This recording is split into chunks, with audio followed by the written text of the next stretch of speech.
Capitol View, where we discuss the latest in state government and politics. I'm Hannah Meisel of NPR Illinois. Dave McKinney joins us this week. He's of Chicago public radio station WBEZ. Thanks for being here, Dave. Hey, Hannah. And also here is Jerry Nowicki of Capitol News Illinois. Glad you're here, Jerry. Glad to be here. Well, lawmakers were back in Springfield for one day of special session this week, and it was quite something to behold. In terms of what they had to do, lawmakers fulfilled their stated goal to be back in town, which is they passed a revised version of legislative maps that were more in accordance with new U.S. Census data that was released in mid-August.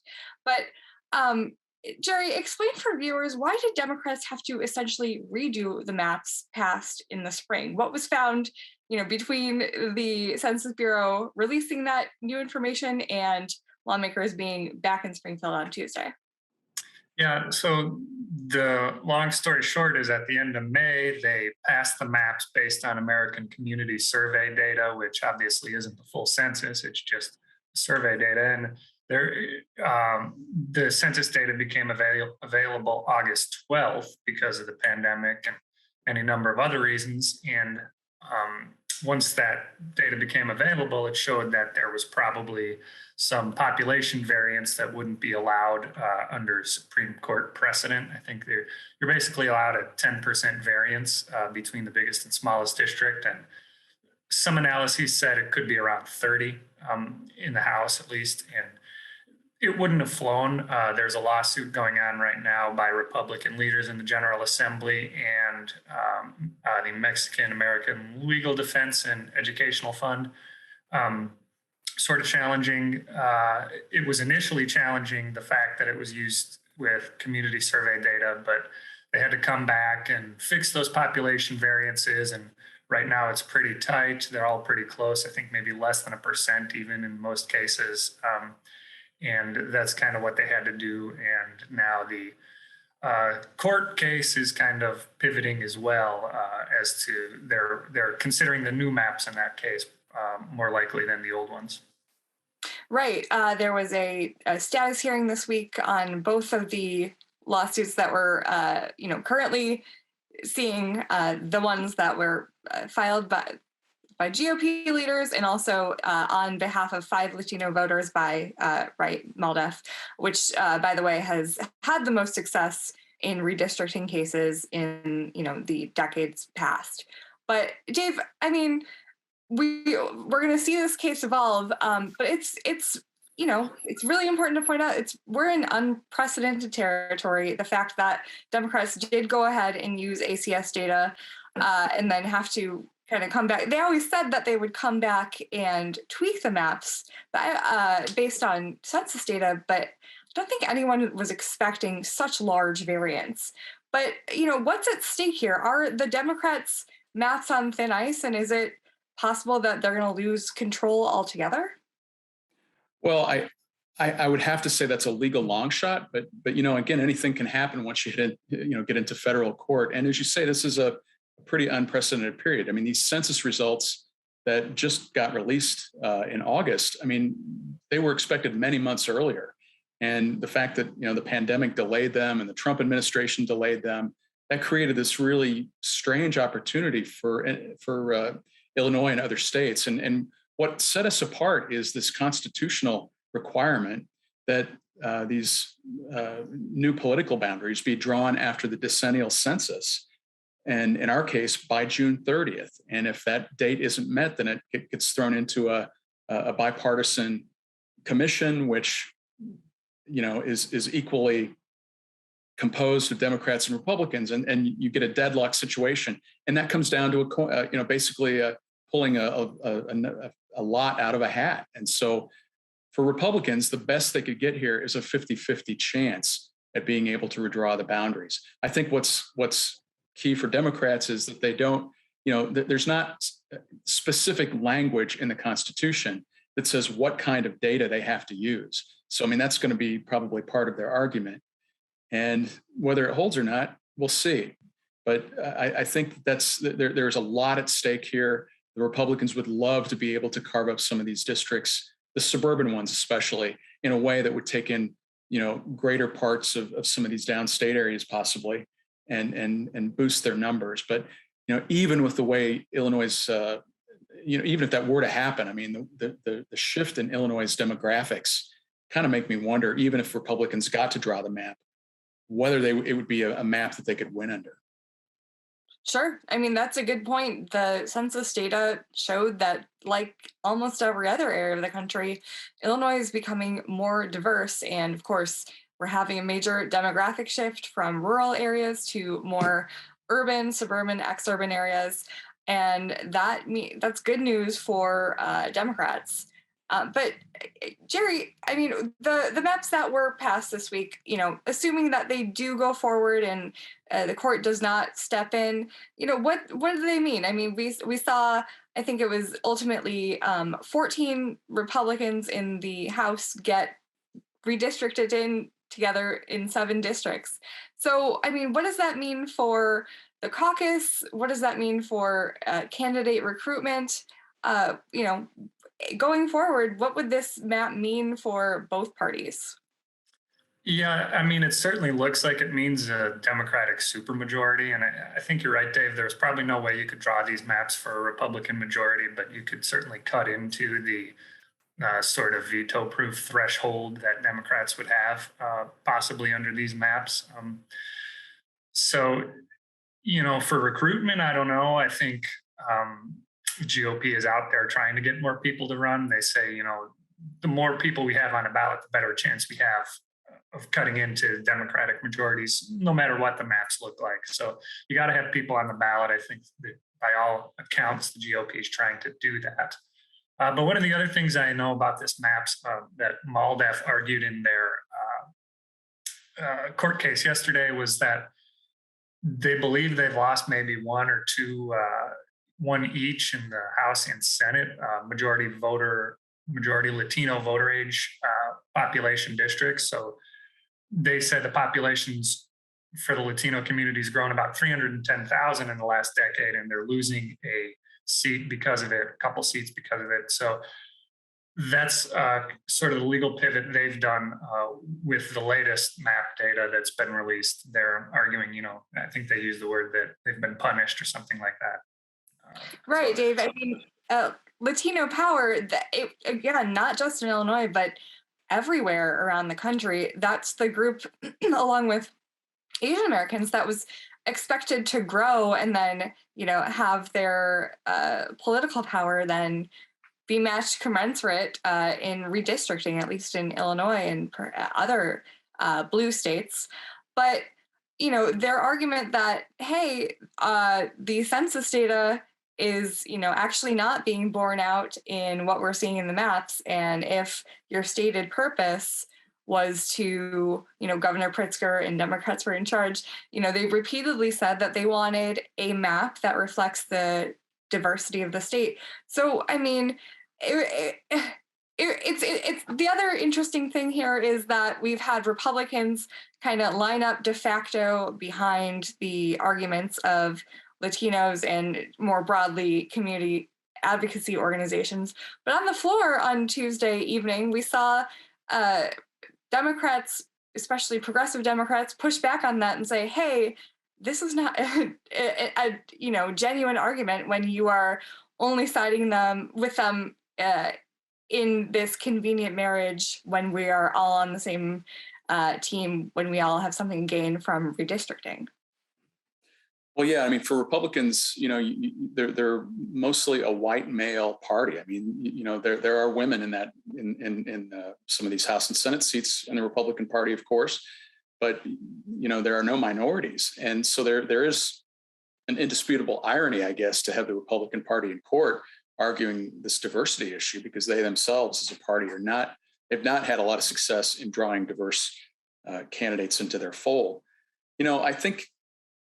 This particular census, this particular remap may not be the one for Latinos in Illinois, and they may have to wait another 10 years. But I think that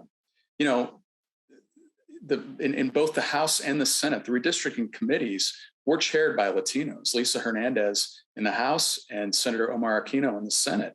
And there was an opportunity if either of these lawmakers saw grave injustices for Latino districts and Latino constituencies. They were in a position of authority, both of them, to speak up and potentially do something about it. So, I think if these numbers continue to grow in the next 10 years, I think that will have to lead to more representation for Latinos in the General Assembly. Sure. And the other thing that I don't want to get lost here is that there was an internal struggle. Obviously the parties tried to keep it behind closed doors and not have it bubble up to the surface as any sort of distraction. But there was an internal tension between the Latino caucus, who wanted their power to grow and match the new census data, and the Black caucus, who has, especially under former Speaker Mike Madigan, that caucus grew and their political power grew, and they didn't want to see any of their power their political voice be diluted by the new maps either. But what was argued this week by groups who represented African American voters, and they said, the new maps don't serve us well either. And so, I mean, what kinds of, if the maps do go forward, then Dave, what kinds of internal intra-party strife might we see? Well, my guess is that, if we're talking about supermajorities in both chambers moving forward, potentially for the next 5 election cycles, I think a lot of that probably will wind up going to the wayside, because by and large, the ability to steer policy, steer projects, all of those things are going to be there for Democrats regardless. And I think minority groups are such an important constituency for the Democratic Party. They're not going to be left out on policy and in the way, basically, for lack of a better word, pork gets spread around. So, I think, there's always going to be underlying tension about who has more seats, more power. But at the end of the day, they're all going to probably get back under the same tent and function as a party.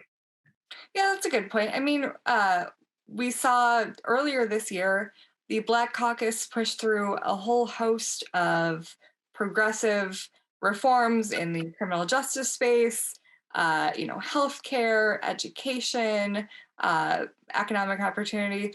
And so they've changed the conversation going forward. So it's not like their voice is going to disappear. They're a hugely important constituency. A lot of presence in leadership. Obviously, Chris Welch, the first Black House Speaker, wields a lot of influence. But Jerry, I kind of hate to ask this in this way, because I do feel like it's sometimes unfair to voters and kind of shortchanges them. But I'm going to ask it kind of anyway. Do voters really care about? I mean, who is really plugged in? By and large, are people?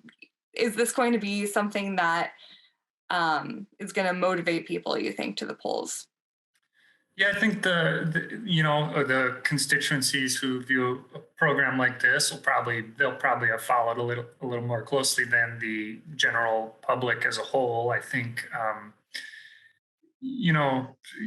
not sure the percentage that knows who their state senator is, but it might just be that the next time they get to the polls, they think, where's Senator so-and-so, or where's this House rep that I've been voting for 10 years, or whoever, and they might just be in a different district. So as a motivator, there will be some people, certainly. I don't know if this is one of those issues that changes anything by any major amount of percentage points, but I think it's on certainly some people's radars. Sure. And the other thing that happened Tuesday, or didn't happen, depending on your perspective, is major movement on this large energy and climate package that's been stalled in Springfield for, all summer. Parties came back to the table and ultimately were not able to agree to a final deal. But we did see the Senate Democrats decide to get what they had in a package and pass it over to the House with a pretty overwhelming majority that also crossed party lines. So, Dave, I guess tell us a little bit about what was in the package that the Senate Democrats passed, and what's the strategy here? Well, I mean, the strategy is a little befuddling because, you think with Democrats maintaining this absolute control over the House, the Senate, the governor's mansion, that they would all figure out how to get on the same page somehow on such an important piece of legislation. But really at the core of all of this, and what caused the wheels to come off in the spring and led to this inertia during the summer, were the fact that you had these kind of feuding Democratic constituencies in labor and in the environmentalists who couldn't quite agree on what the terms of this energy bill should look like. The environmentalists, of course, want to front and center make global warming, climate change the big thing. They want to shut down the fossil fuel producers. And that was really kind of the pivot point in all of these discussions here this week. And then overlaying the whole thing is this really important issue to labor, and that is the fate of Exelon's nuclear fleet in Illinois and what becomes of them. I mean, after the Senate did what it did and passed this package that doesn't appear to be, to the governor's liking or to the House's liking, Exelon came out with a statement reiterating that September 13th is their date, set in stone, it seems, that they're going to start the process with Byron to close this nuclear plant down. And in doing so, if that happens, I mean, it really kind of undercuts the whole green energy efforts in the state of Illinois because there's not carbon pollution that's created by these nuclear plants. And so it's like the big gambling packages that we've seen in the past where you have all these kind of, disparate constituencies that can't agree on things. And they get so big that eventually it's just really hard for them to take flight. And we're seeing that here. The most interesting part of this whole thing, though, I think, is how Governor Pritzker and Senate President Harmon seem to be kind of singing from different hymn books about what this thing ought to entail. And, as I mentioned, the pivot point earlier was this coal-fired plant that we've talked about before on this show in Marissa called the Prairie State Energy Campus. It's a large-scale polluter, but it powers dozens of communities, including in Illinois here, in the Chicago area, Naperville, Winnetka, Batavia. Lots of suburban communities in Chicago rely on this plant. And Pritzker wants the plant closed, but he also wants there to be provisions that leading up to a closure in 2045, that there be a constant scaling back of the emissions, the carbon emissions.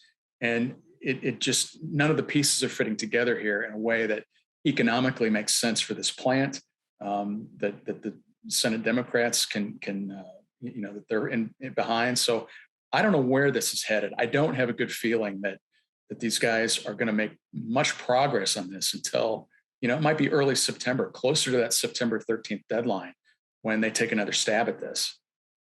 Right. And, lawmakers left town without there being any sort of clear plan on when they're going to come back. And as we film this in September 13th, that is 11 days away. And that drop dead deadline is very real from what I have been talking with Exelon folks about. But Jerry, the Democrats, Governor Pritzker has sided with environmental groups saying that their goal is to make meaningful steps on climate change. And, what they wanted to see for months is this decarbonization piece, which in their minds is a step down year over year of, the amount of carbon these coal-fired power plants and to some extent natural gas-fired power plants are able to emit into the atmosphere. But I asked Senate President Don Harmon very late at night, early in the morning, Wednesday, after they did punt that over to the House, in your mind, can that coexist with also hard closure dates? The same thing, the other thing that Governor Pritzker and the environmental groups want And he said, no, to me, it doesn't make any economic sense. Why would anyone agree to that? And so with that very hard line in the sand, I feel like more exact than he's ever been. Do you see do you see Governor Fisher caving to that in any meaningful way? They'll tell you that they've moved a lot, but according to labor, they've not, they're missing the forest through the trees. Yeah, so Harman said, I'm open to any hybrid if the governor gets to a point where the stakeholders can accept it. So the thing is, like, the hard closure date is for 2045. The environmentalists, the governor don't want that plant open past that time. But in order to spend the money to get those caps down is what makes it uneconomical. I think Harman said $4 billion investment they'd have to make just to meet a cap, the certain caps, and then they're guaranteed to go offline in 2045. So who's going to spend that money if it's not a long-term investment? So, that's the challenge here. And that's the sort of thing, there's been reported progress or whatever, but there's really not been progress because who knows if you can even get there, or what other creative solutions lawmakers can come to. But, the Democrats had said, as long as they get to the Senate Democrats, I should say, had put in the plan, as long as you're capturing at least 95% of the plants and then another offset for carbon emissions through other renewable energy credits or whatever, they could stay open past 2045. But this would have the declining caps, but the governor dismissed that as out of hand as well. So they tried one, they tried the other. So now it's up to the governor to find a solution that maybe can get this across the finish line. Yeah. And Dave, is there any sense that the governor, I doubt he would ever admit this, but is there any sense that there's a regret from the Pritzker camp to have committed so hard to the closure dates when really, if you think about it, the more important thing, at least in my mind, if they're going to go for this decarbonization, is to get in place the step down, the year over year, you can't pollute more than you did last year. And in the future, 2045 is a long way away. I know it's headlines that, saying, well, this plant can pollute forever and ever in perpetuity. But again, 2045 is a long way away. Technology could advance, hopefully will advance to the point where we can see more carbon capture. So Dave, do you think that there's any chance the governor will go back on what he's been saying all summer when he weighs what's really important here for decarbonization? Well, I think, anybody, like, as we're taping this show, you tune in the news this morning and you see these massive floods in Pennsylvania and New York State from Hurricane Ida that are unlike anything that anybody has ever experienced there. And that is a flavor of what global warming is doing. So I don't think that, the governor's office sort of looks to things like this to say, well, we are going to draw a hard line in the sand on this prairie state issue. It's a winning issue to them. And so that's why they've aligned themselves so heavily with environmentalists. And I don't think, the issue with the decarbonization, the $4 billion figure that Harman mentioned, as you said earlier, there's a saying, it's not real till it's real. And that's what I would say with this technology, because if you remember, it wasn't that long ago that there was an effort called Future Gen in Central Illinois, where it all involved kind of a similar principle, but different, burying the carbon in the ground. And it never could take flight because the technology wasn't there.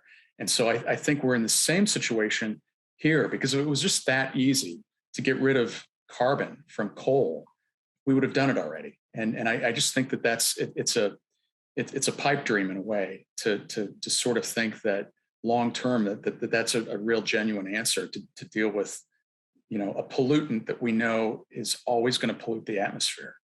Oh, right. I clean coal, I had forgotten about that whole campaign. Obviously, that's kind of disappeared from the vernacular because it was borne out that that's just not really a thing. Although we did have, I think, Rodney Davis earlier this summer kind of promote that same language on clean coal. But we are almost out of time. I don't know, Jerry, any closing thoughts about the urgency here from, especially the House to get back to Springfield to work something out? Yeah, I think the House has that urgency as well. And I think one of the lead negotiators said they're hopeful to be back, certainly before veto session and maybe in a few days. Okay. All right. Well, I'd like to thank my guests, Dave McKinney, Jerry Nowicki. I'm Hannah Meisel. Thanks for joining us. We'll see you again next time.